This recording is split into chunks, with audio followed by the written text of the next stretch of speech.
The boardroom door clicked shut just as my fingertips grazed the handle. Through the frosted glass, I could see 7 silhouettes settling into chairs around that polished conference table. My conference table. The one where I'd presented my prototype 18 months ago, my voice trembling with excitement as I showed them what 3 years of 18-hour days in my garage had created. "Oh, Kira." The voice behind me belonged to Broderick Hayes, the VP of Strategic Development. His tone carried that particular brand of corporate condescension that makes your skin crawl. "Sorry, but this is C-suite only. We're handling the client presentation internally." I turned around slowly, keeping my expression neutral even though something was dying inside my chest. "Of course," I said, forcing what I hoped looked like understanding. "I'll wait outside." The thing is, I'd built that technology from the ground up.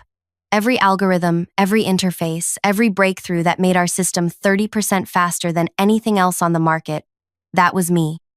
When they acquired my startup for what seemed like life-changing money back then, I stayed on as what they called a senior consultant, a deliberately vague title that let me work in the shadows while they paraded around in suits, taking credit for innovation they couldn't even properly explain. But this wasn't just any client meeting.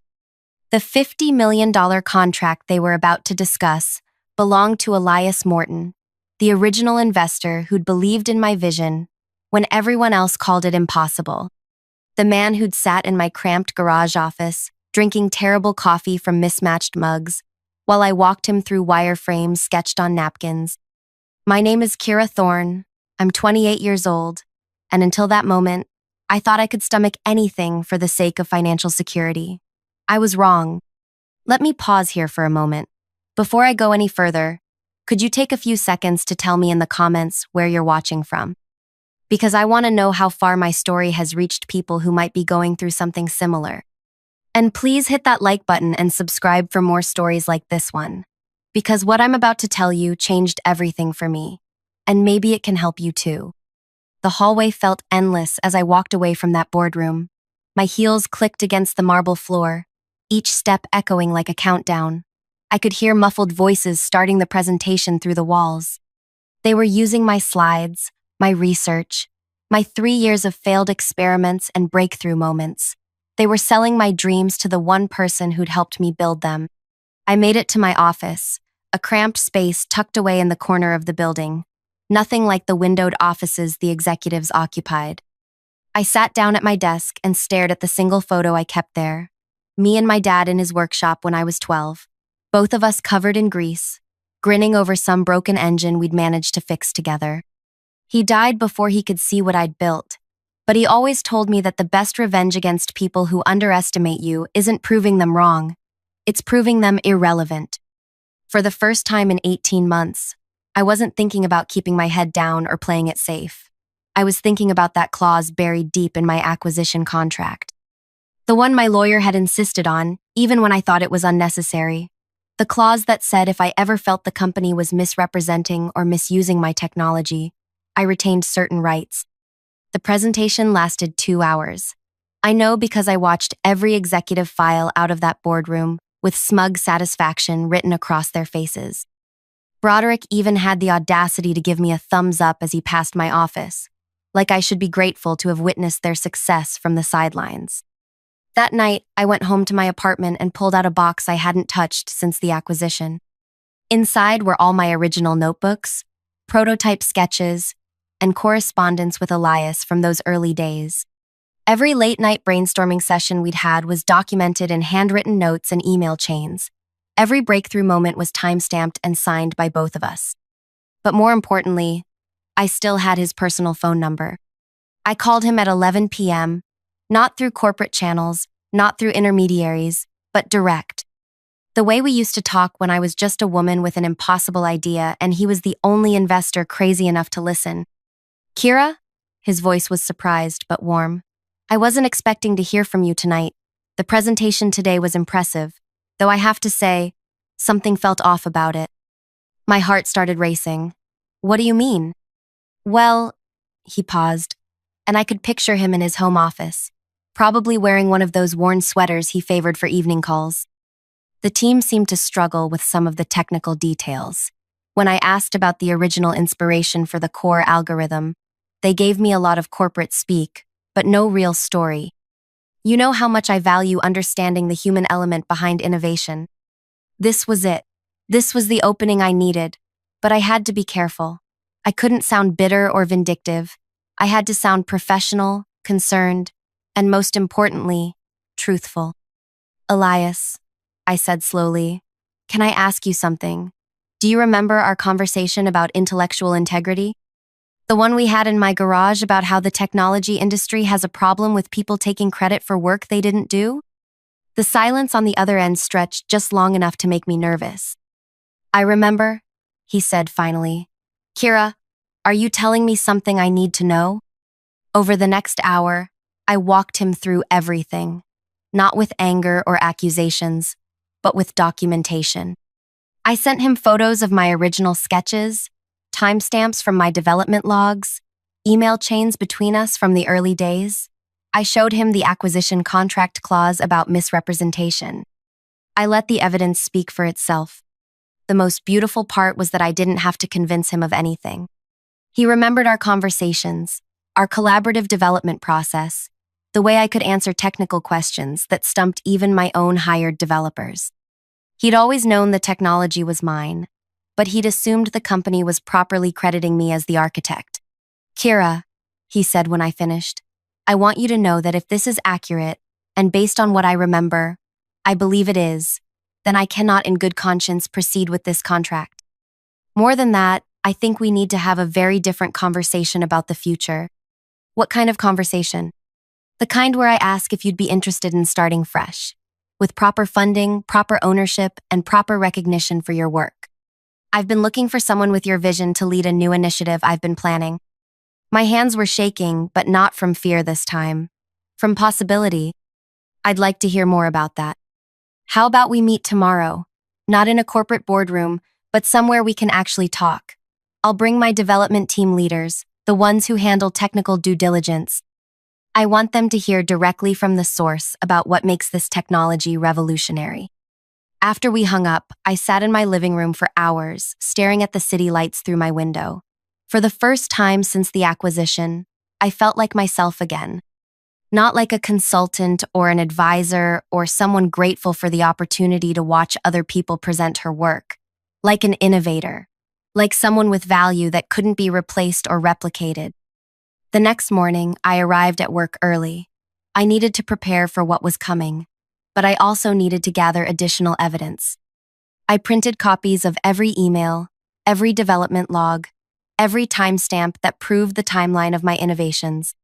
I documented every meeting where my ideas had been discussed, every presentation where my work had been featured without my name attached. Around 10 a.m., Broderick stopped by my office. He was practically glowing with self-satisfaction. Great news, Kira, he said, leaning against my doorframe like we were old friends. The client is moving forward with preliminary discussions. The team really knocked it out of the park yesterday. That's wonderful, I replied, keeping my voice level. I'm sure everyone worked very hard to make it successful. They did. You know, moments like these really show the value of having strong leadership to guide complex client relationships.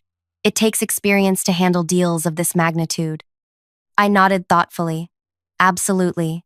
Experience and credibility are everything in these situations.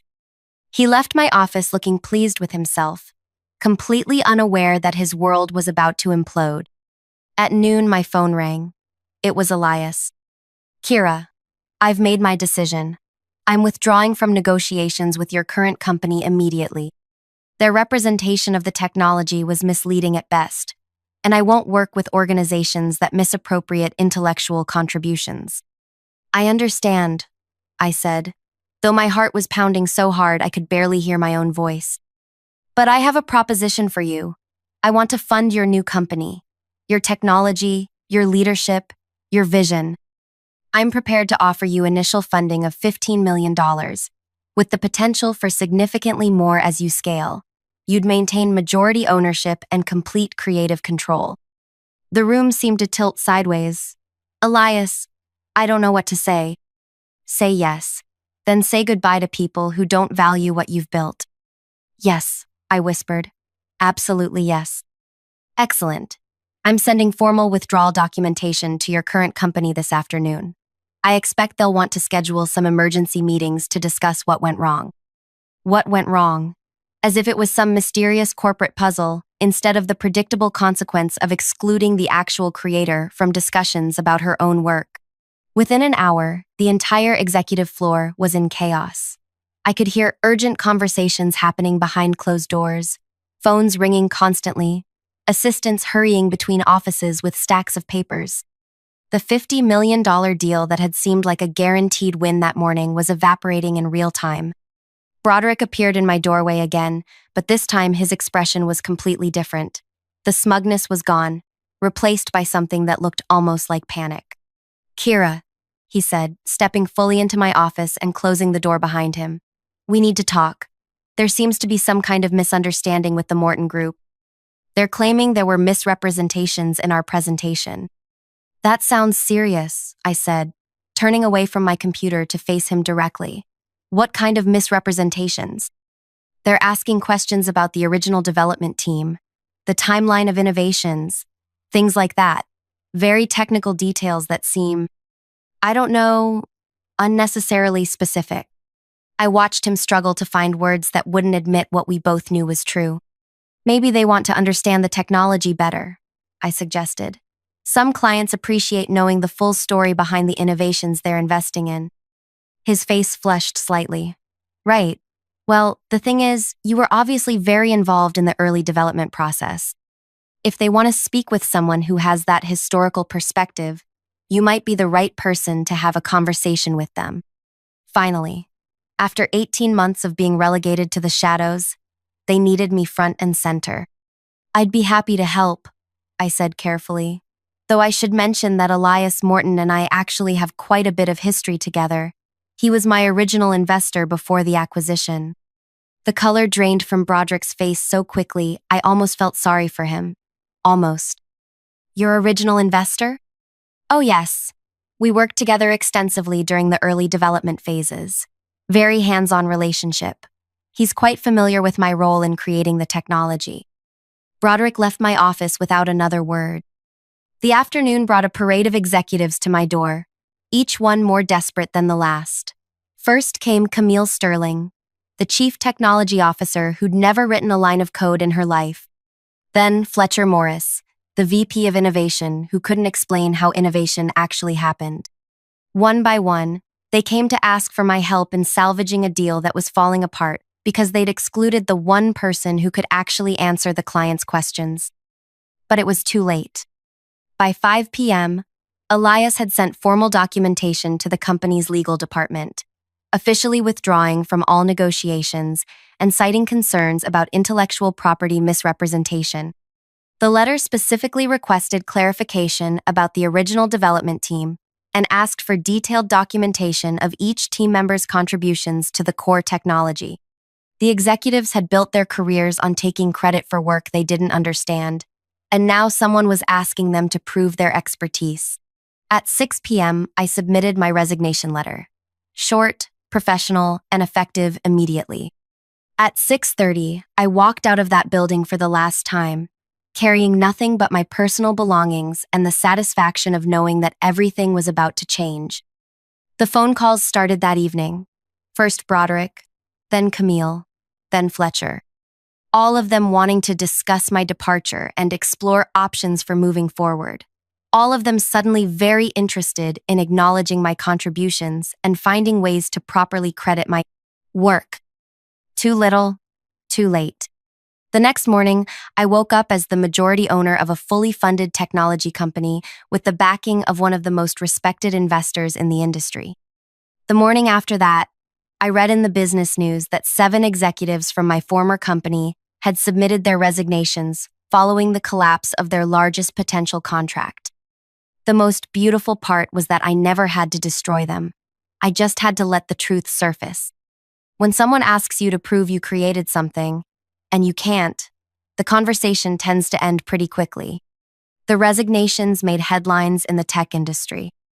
Not because of who these people were individually, but because 7 C-suite executives leaving the same company within 72 hours suggested something catastrophic had happened behind closed doors. I found out the details from Jasmine, my former cubicle neighbor who'd always been kind to me. She called me 3 days after I'd walked out, her voice barely above a whisper. "Kira, what did you do?"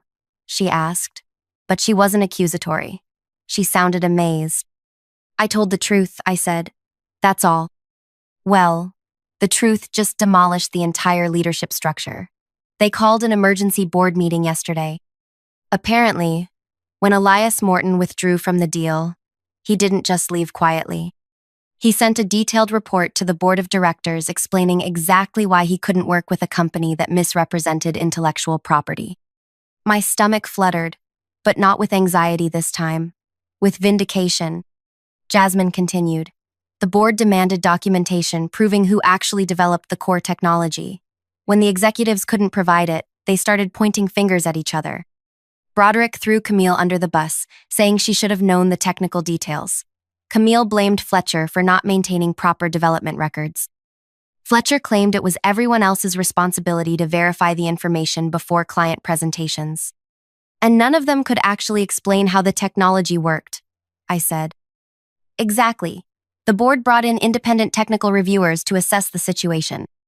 Guess whose name appeared on every single patent application, every development milestone, every breakthrough documentation? Mine. Because I'd been meticulous about documentation, even when I thought no one would ever need to verify my contributions. The board gave them a choice, Jasmine said. Resign quietly, or face a public investigation into intellectual property fraud. They all chose resignation. After that call, I sat in my new office, a bright windowed space in a building I'd chosen specifically because it felt nothing like my old workplace, and tried to process what had happened. 7 people who'd made my life miserable for 18 months had essentially erased themselves from my professional landscape. Not because I'd schemed or manipulated or destroyed them, but because they'd built their careers on a foundation that couldn't withstand basic scrutiny. The irony was staggering. They'd excluded me from the meeting because they thought I wasn't important enough to be there. But excluding the actual creator of the technology from discussions about that technology had exposed the fact that none of them understood what they were selling. My new company launched 6 weeks later. Elias had introduced me to a team of brilliant developers who actually wanted to understand my vision instead of just profiting from it. We called the company Apex Innovations, simple, direct, and completely owned by me. The first major client meeting was surreal. I sat at the head of a conference table in my own building, presenting technology I'd created to people who respected my expertise. When technical questions arose, I answered them myself instead of watching someone else stumble through explanations they didn't comprehend. But the real validation came 4 months later, when Elias brought me an opportunity that made my original $50 million deal look modest.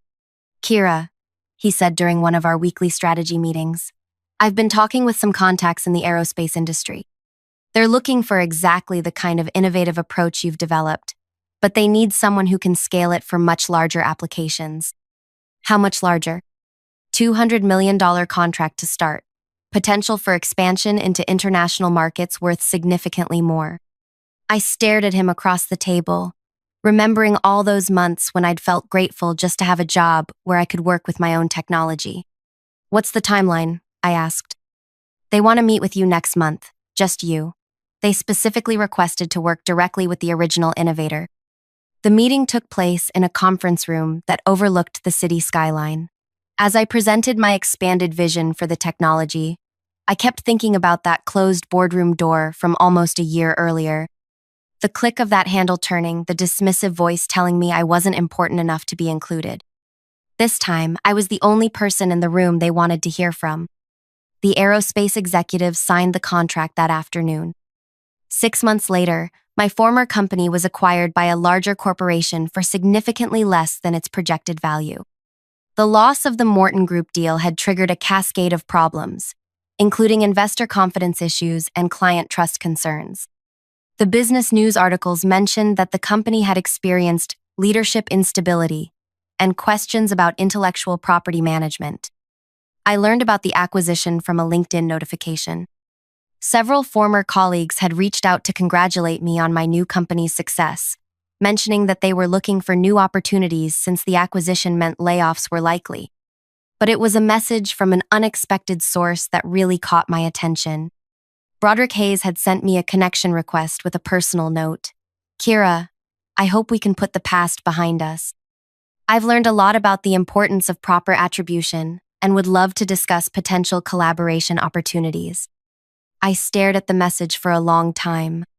This man had spent 18 months treating me like an inconvenient afterthought, had smirked when I was excluded from presenting my own work, had taken credit for innovations he couldn't even explain. Now he wanted to collaborate. I declined the connection request without responding. Some people think revenge means making your enemies suffer, but the most satisfying revenge is becoming so successful that your enemies become irrelevant. Broderick wasn't my problem anymore. He was just someone I used to work with who'd made some poor choices. My company now employs 43 people, all of them properly credited for their contributions. We have contracts worth over $600 million, and 3 of our innovations have been licensed by companies in 12 different countries.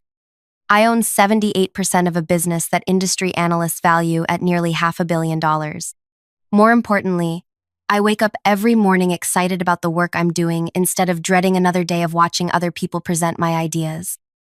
The technology that started in my garage has evolved into something I never could have imagined. We're developing applications for renewable energy, medical devices, and space exploration. Last month, I gave a keynote speech at the International Innovation Conference, where I talked about the importance of intellectual integrity and supporting original thinkers. After my presentation, a young woman approached me with tears in her eyes. She told me she'd been working at a company where her male colleagues consistently took credit for her research, and she'd been considering leaving the field entirely. "Your story gave me hope," she said. "It showed me that the truth has power, even when it takes time to surface." I gave her my contact information and told her about the mentorship program we'd started at Apex Innovations. 3 months later, she joined our team as a research director. That's the thing about authentic success. It creates opportunities to lift other people up instead of just climbing over them. Sometimes I drive past my old office building. It's been mostly empty since the acquisition, with only a few departments remaining before the full consolidation happens. The parking lot where I used to sit in my car, psyching myself up for another day of invisibility, now has weeds growing through the asphalt cracks. But I don't feel vindictive when I see it. I feel grateful. Those 18 months of frustration and exclusion taught me exactly what kind of leader I didn't want to become. They showed me the difference between authority based on position and authority based on competence. Most importantly, they proved that you don't have to destroy people who underestimate you. You just have to build something so undeniably excellent that their opinions become meaningless. The last I heard, Broderick was working as a consultant for small tech startups, helping them optimize their leadership structures. Camille took a position at a mid-level company doing project management. Fletcher moved into sales, where his lack of technical knowledge was less of a liability. They all landed somewhere. That's the thing about the corporate world. There's always another position for people who are good at managing without creating. But there's only one person who can claim to have built what I built, and that person is me. Looking back, I realized that the moment they closed that boardroom door, they didn't just exclude me from a meeting. They freed me from the illusion that I needed their approval to succeed. They forced me to remember that I'd built something valuable, not because of their guidance, but in spite of their interference. The girl who spent 3 years in a garage, surviving on determination and terrible coffee, didn't need permission to be brilliant. She just needed the courage to stop asking for it. If you're watching this and you're in a situation where people are taking credit for your work, or excluding you from opportunities you've earned, or making you feel like you should be grateful just to be in the room, listen to me carefully. Your value doesn't decrease because someone fails to recognize it. Your contributions don't become less significant because someone else presents them. Document everything. Keep records. Maintain relationships with people who understand your actual capabilities. And never let anyone convince you that being overlooked is the same as being unimportant. The truth has a way of surfacing, especially in our connected world where intellectual property and original contributions can be verified. People who build careers on other people's work are building on sand. Eventually, someone's going to ask them to prove what they claim to know, and that's when their foundation crumbles. Your job isn't to destroy them. Your job is to build something so authentic and excellent that when that moment comes, you're ready to show the world what you're actually capable of. If this story resonated with you, please hit that like button and let me know in the comments what you're building, what you're fighting for, or what truth you're ready to let surface. Subscribe for more stories about people who refuse to stay invisible, because these stories matter. They remind us that ordinary people can do extraordinary things when they stop waiting for permission and start believing in their own value. The world needs what you've created. Don't let anyone convince you otherwise.